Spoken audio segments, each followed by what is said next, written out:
Hey guys, I'm filming right here because my room is a mess right now. I'm about to go to an Abraham Hicks workshop and I'm super excited for it. If you're not familiar with Abraham Hicks, basically Esther Hicks is a woman who channels Abraham, who is a non-physical entity, and her husband Jerry have been giving workshops about like manifestation and law of attraction since like the 80s. And I'm a huge fan of them. I've been listening to their lectures for like years. And yeah, Jerry passed away years ago, but now Esther just goes on her own and gives these workshops, and she's coming to my city. So I'm about to go see her. I don't think they allow any filming or photos or anything, so I don't think I'll be able to get anything in there. But I just wanted to share this because after the workshop, I'll probably come back on here and just give a little recap of what it was like. So if you're interested, stay tuned.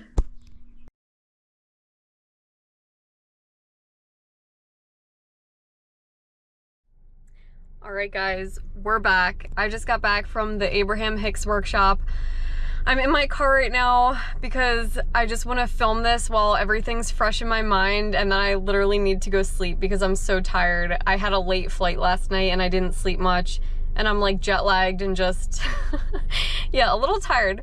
But I want to share about the workshop I just went to. It was really great. There's so much I could say. Like I could do multiple videos about, I could do a video about every single topic that was touched on. It was just so amazing, and I don't even know where to start. So yeah, basically the workshop that I went to was from 1 to 5 and doors opened at 10:30.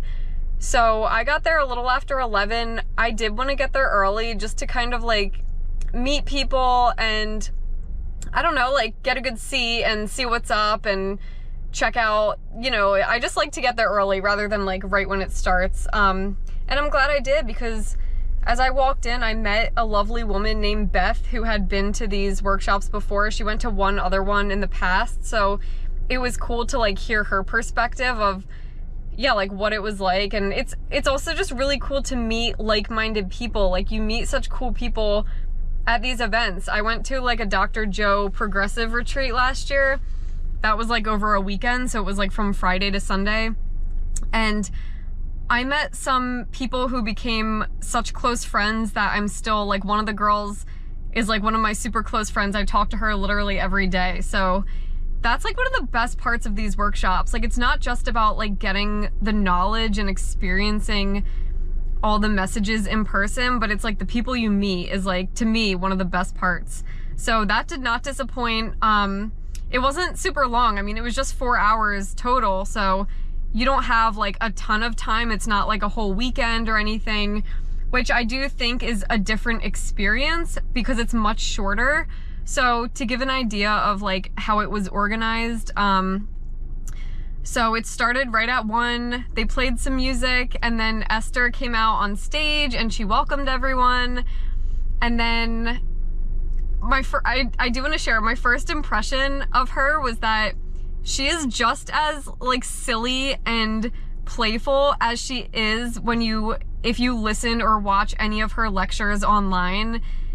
I loved that. Like she's not, you know how sometimes you like people in person are a little different from how their personality is like online or on TV.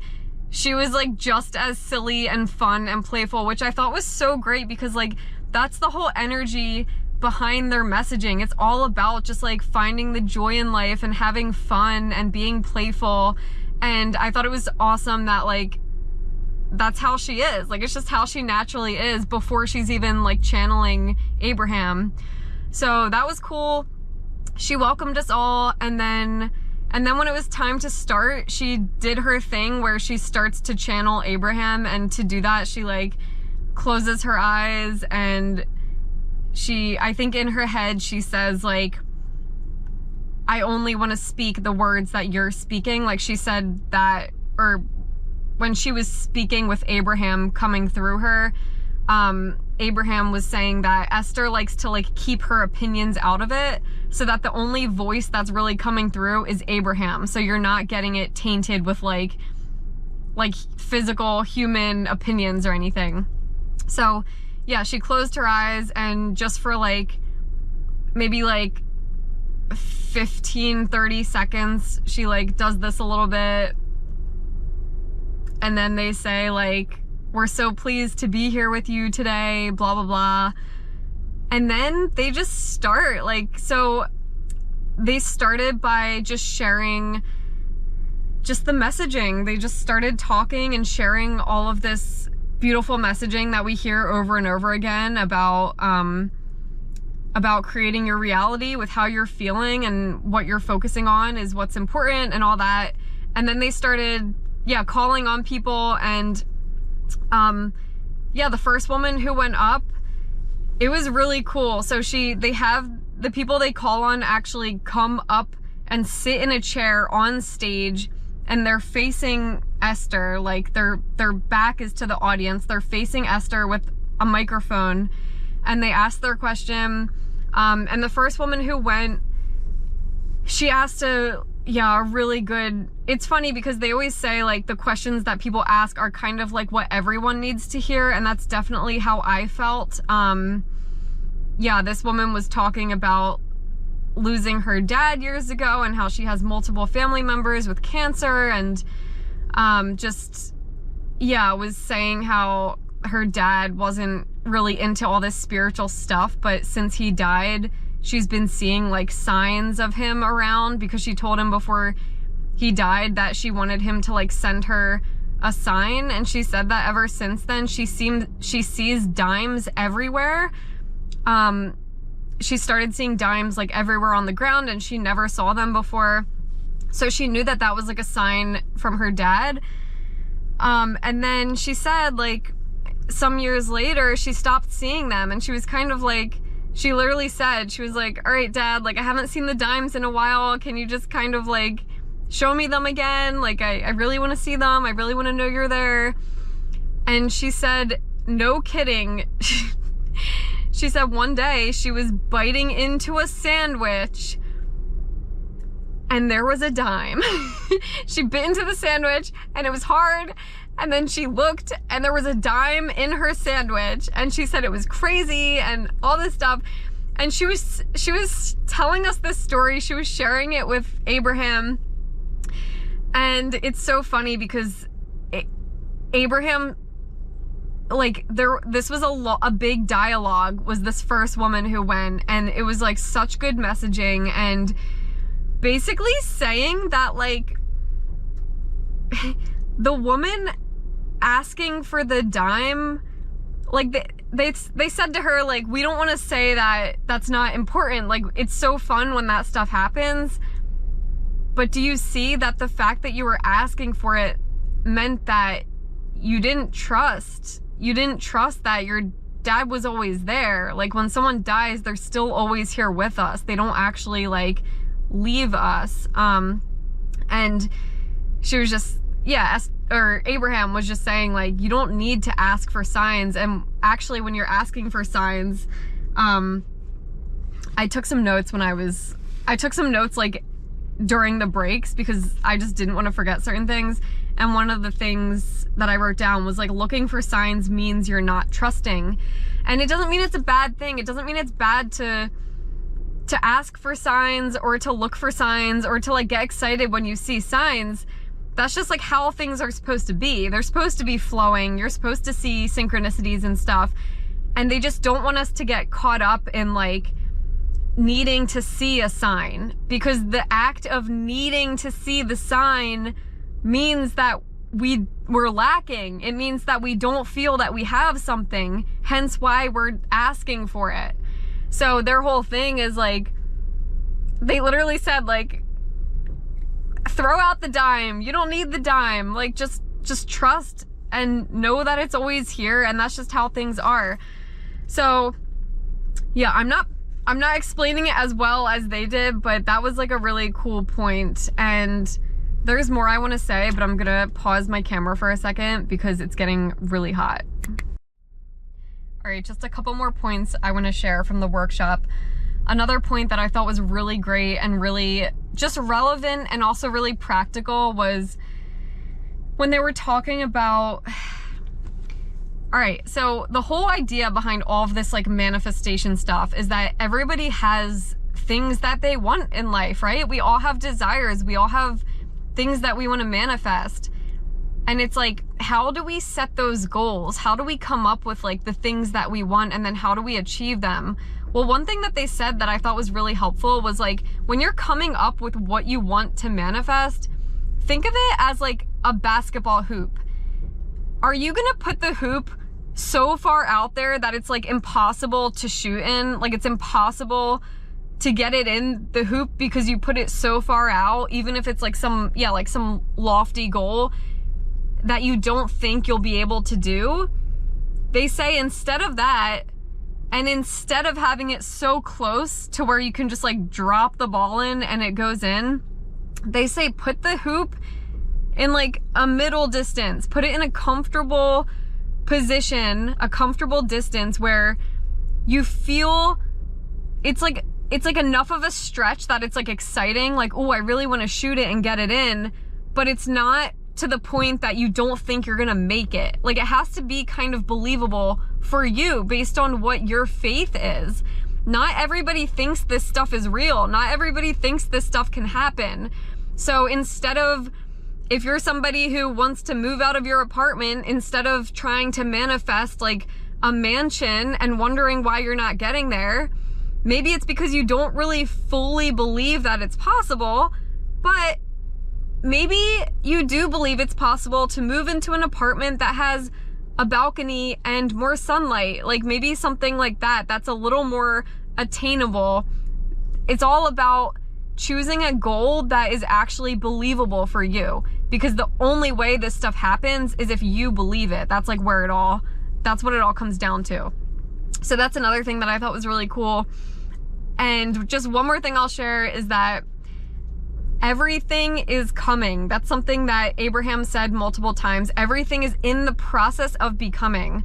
So going back to like when you set a goal, for example, if you want, let's just use that example, a better apartment, that's you planting the seed. You planted the seed. After that, all you have to do is know that it's coming to you. You just have to have faith that it's in the process of coming. You're not gonna go dig up the seed asking where it is, right? That's gonna stop the process, and that's showing that you don't believe that it's actually coming to you. So, and Abraham was saying that like, it's funny because there's certain things in life that we just know are in the process of becoming. Like, even as we're growing, like they use the example of like a fetus in the womb. Like, we don't question that that's in the process of becoming. We don't question that that's developing. We just wait for it, and then it forms, and then it happens. And there's so many things in life like that. How are your desires any different? Like, your desires are just like that. Whatever you put out into the world as something you want to attract, it's coming to you. So everything you could want is coming to you. And the trick is just having faith that it's coming to you. And that's when the magic happens. So it all comes down to faith. I think that's one of the reasons faith is so emphasized in the Bible. You know, they say, there's that quote that's like, if you have faith the size of a mustard seed, you can move mountains. That's all you need. Faith is so powerful that even if you just have a tiny amount of faith, that's when the magic is gonna happen. So there's a lot more I could share. I just wanted to cover some of like the little highlights, things I wrote down from the workshop. When we sat down on our seats, there were these little cards at our seats showing the workshop dates and locations. And on the other side of it is this emotional guidance skill, which I thought was really cool. It starts with joy, knowledge, empowerment, freedom, love, appreciation. I'm just gonna turn the camera around. And you can see like fear, grief, depression is on the bottom right. And then right here, this is really interesting. That's the tipping point. So between boredom and contentment is where the scales tip. So if you're feeling any of these emotions, that's kind of when you're in the lower vibration, and that's when things aren't going to be, you're not going to be attracting the things that you want. But if you can just switch from being bored to just being content And the way you do this is, they were saying, like, just think about the smallest thing the smallest thought you can have that'll just make you feel like satisfied. And then from there, you can think of more things, and then it's kind of like a snowball effect, where the more things you think about that make you feel good, the more positive thoughts you're gonna have about other things that make you feel good, and ultimately all of it comes down to just feeling good. And then when you're in that feeling of feeling good, that's how the law of attraction works. If you're feeling good, you're gonna bring into your life those things that are matching that frequency that you're on. So one more thing I wanted to share is, I was a little disappointed that I thought maybe Esther would do like a book signing or like a meet and greet or something like that after the workshop, but she did not.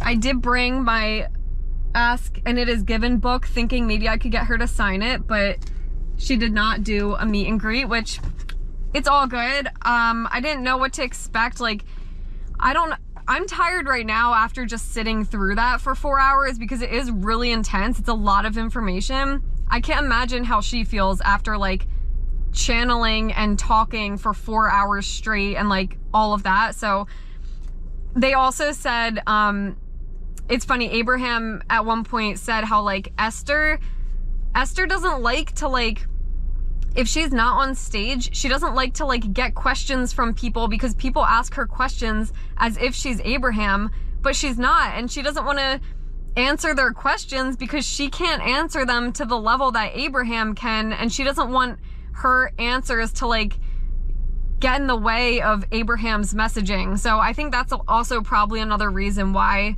she doesn't like to like, I mean, I don't know, at least today she didn't, but maybe why she doesn't like to like meet people a lot at these workshops.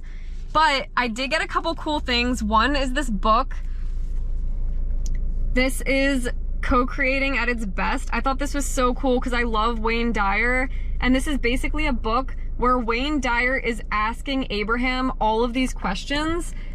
And the questions are so good. They're like it's all like very relevant stuff. And this book is just such a good like summary of, yeah, all these questions you might ask, like, inundated with bad news, is there a hell, trusting in yourself, like, so yeah, I thought this was really cool. I also thought it was cool how, like, randomly, because this is a topic that I care about, so I just thought it was really cool that Wayne Dyer asked Abraham about GMOs. Like, he literally asked, like, what about GMOs? Like, what about the fact that companies like Monsanto are like owning the seeds and genetically modifying them and all this stuff? And Abraham was like, are you gonna keep focusing on that? Like, okay, and do you realize that everything you're saying is focusing on what you don't want? And Wayne was like, yeah, but can you at least admit that like the companies are owning the seeds and like it's gonna cause all these issues and I care about my children's health? And Abraham was like, all we hear is you talking about what you don't want. Instead, focus on what you do want. Like, do you recognize that maybe there's a part of all of this that could be a good thing? Maybe instead of focusing on what you don't want, maybe focus on what kind of world do you want to see? How do you want your children to have good health? And anyway, that's just one example. Really cool. This book was only $12, which I didn't think was as bad as they usually are sometimes at workshops and stuff. I also got this bookmark that has, again, the emotional guidance scale on it, which, yeah, I just really like this. And the last thing is I got this cool, like, dash sticker. I didn't know what it was. I was like, is this a bookmark? Why is it written backwards? Because it says things are always working out for me. And I was like, I don't understand. But then they said it's like I don't know, I think that's where it goes, so that when you're driving, you can see that lovely messaging. So I just drove back from the workshop and I had that to look at through my windshield. So yeah, I thought that was really cool. And I had never seen it before. So yeah, overall it was my camera's about to die, but highly recommend, 10 out of 10. The tickets for the workshop were like $295, which honestly, I've been following Abraham for years. I've been reading their books. I've been following their teachings ever since I was in college. And yeah, like I said, they've been doing this stuff since the 80s. I think they're amazing. To me, it was like a really big deal. And the fact that they were coming to my city, $295 did not feel like that much, and it was definitely worth it. So yeah, that's my experience of the Abraham Hicks workshop. And yeah, I'd love to hear your thoughts if you're an Abraham Hicks fan.